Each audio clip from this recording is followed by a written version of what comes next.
நாங்கெல்லாம் ஜீவசாந்தியோட பெண்கள் குழுவ சார்ந்தவங்க.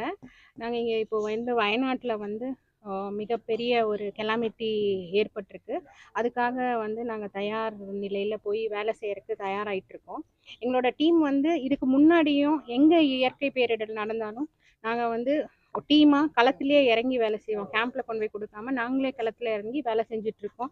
அந்த ஒரு எக்ஸ்பீரியன்ஸ்ல வந்து இப்போ நாங்கெல்லாம் ஃபர்ஸ்ட்டு முதல் கட்டமா 2 டீம் அங்க போயிருக்காங்க. அங்க போயி எங்களோட பணிகள் வந்து இந்த ஆதரவற்ற சடலங்களை எடுத்து நல்லடக்கம் செய்ற பணினால, அதுல எக்ஸ்பீரியன்ஸ் இருக்கிறனால, அங்க வந்து ரொம்பவே உடல் சிதைந்து இருக்கிற உடல்கள் எல்லாம் எடுத்து, கண்ணியமான முறையில அடக்கம் பண்றதுக்கு ஃபர்ஸ்ட் ஆல்ரெடி 2 டீம் போயிருக்காங்க. அதுக்கு தேவைப்படுற பொருட்கள் எல்லாம் எடுத்துட்டு, இன்னைக்கு ஒரு டீம் போயிட்டுருக்கு.